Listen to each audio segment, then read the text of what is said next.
પન્નાધાઈ મેવાડના ભાવિનો આધાર।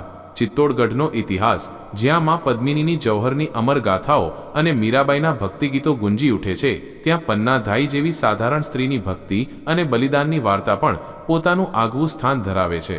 આ કથા મેવાડના ભાવિને બચાવવા માટે એક ધાઈ માતાના અતુલ્ય સમર્પણની છે। આ એ સમયની વાત છે જ્યારે ચિત્તોડગઢનો કિલ્લો આંતરિક વિરોધ અને ષડયંત્રોની આગમાં સળગી રહ્યો હતો। મેવાડના ભવિષ્યના રાણા કુંવર ઉદયસિંહજી હજુ નાના હતા। સમય જતાં ઉદયસિંહજીના પિતાના પિતરાઈ ભાઈ બનવીરે એક કાવતરું ઘડ્યું। તેણે ઉદયસિંહજીના પિતાને મહેલમાં જ મારી નાખ્યા અને ઉદયસિંહજીને પણ મારવાની તક શોધવા લાગ્યો।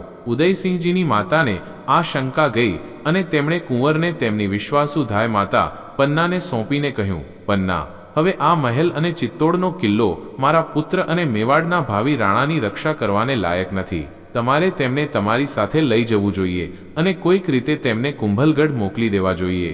પન્નાધાઈ રાણા સાંગાજીના પુત્ર રાણા ઉદયસિંહજીની ધાય માતા હતી। પન્નાધાઈ ભલે રાજવી પરિવારના સભ્ય નહોતા, પરંતુ તેમણે પોતાનું સર્વસ્વ પોતાના રાજવીને અર્પણ કરવાવાળી વીરાંગના તરીકે ઓળખાયા। તેમનો જન્મ કમરી ગામમાં થયો હતો। રાણા સાંગાજીના પુત્ર ઉદયસિંહજીને પોતાની માતાને બદલે દૂધ આપવાના કારણે જ પન્નાને ધાયમાં કહેવામાં આવતા હતા। પન્નાના પુત્ર ચંદન અને કુંવર ઉદયસિંહજી સાથે જ મોટા થયા હતા। પન્નાએ ઉદયસિંહજીનો ઉછેર પોતાના પુત્રની જેમ જ કર્યો હતો। ઉદયસિંહજીની માતા રાણી કર્માવતીજીના સામૂહિક જૌહર બાદ બાળકને ઉછેરવાની જવાબદારી પન્નાધાઈએ ઉપાડી લીધી હતી। પન્નાએ ખંતપૂર્વક બાળકનો ઉછેર કર્યો અને તેનું રક્ષણ કર્યું। પન્ના ચિત્તોડના કુંભા મહેલમાં રહેતા હતા। ચિત્તોડનો શાસક દાસીના પુત્ર બનવીર બનવા માંગતો હતો। તેણે એક પછી એક રાણાના વંશજોને મારી નાખ્યા। એક રાત્રે મહારાજા વિક્રમાદિત્યની હત્યા કર્યા પછી બનવીર ઉદયસિંહજીને મારવા તેમના મહેલ તરફ ગયો। પન્નાધાઈને એક વિશ્વાસુ નોકર દ્વારા આ અંગે અગાઉથી માહિતી મળી ગઈ હતી। પન્ના રાજવંશ અને તેની ફરજોથી વાકેફ હતા અને ઉદયસિંહજીને કોઈપણ ભોગે બચાવવા માંગતા હતા। તેમણે ઉદયસિંહજીને વાંસની ટોપલીમાં સુવડાવીને પાંદડાઓથી ઢાંકી દીધા અને એક વિશ્વાસુ નોકર સાથે મહેલની બહાર મોકલી દીધા। બનવીરને છેતરવા માટે તેમણે પોતાના પુત્ર ચંદનને ઉદયસિંહજીના પલંગ પર સુવડાવી દીધો। બનવીર લોહીથી ખરડાયેલી તલવાર સાથે ઉદયસિંહજીના મહેલમાં આવ્યો અને તેમના વિશે પૂછ્યું। પન્નાએ ઉદયસિંહજીના પલંગ તરફ ઇશારો કર્યો, જેના પર તેનો પોતાનો પુત્ર સૂતો હતો।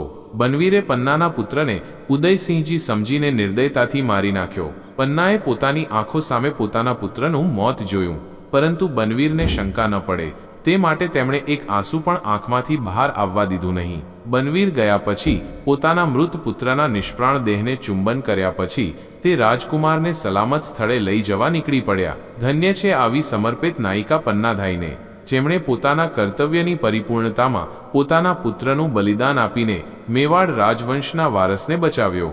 પુત્રના મૃત્યુ પછી પન્ના ઘણા દિવસો સુધી ઉદયસિંહજી સાથે આશ્રય માટે ભટકતા રહ્યા, પરંતુ દુષ્ટ બનવીરના ભયથી ઘણા રાજકુળોએ પન્નાને આશ્રય આપ્યો નહીં। પન્ના ઠેકાણે ઠેકાણે ભટકતા રહ્યા, દેશદ્રોહીઓથી બચતા રહ્યા અને શરમાળ તથા વફાદાર લાગતા લોકોની સામે પોતાની આ વાતને જાહેર કરતા રહ્યા। તેમનું નસીબ શું છે તે જાણ્યા વિના તેમને આખરે કુંભલગઢમાં આશરો મળ્યો। ઉદયસિંહજી ગઢના રક્ષકના ભાણેજ તરીકે મોટા થયા। 13 વર્ષની ઉંમરે મેવાડી ઉમરાવોએ ઉદયસિંહજીને તેમના રાજા તરીકે સ્વીકાર્યા અને તેમનો રાજ્યાભિષેક કર્યો। ઉદયસિંહજી 1542માં મેવાડના કાયદેસરના મહારાણા બન્યા। આમ પન્નાધાઈના આ બલિદાનથી મેવાડનું સિસોદિયા રાણા કુળ તેમનું આજીવન ઋણી રહેશે।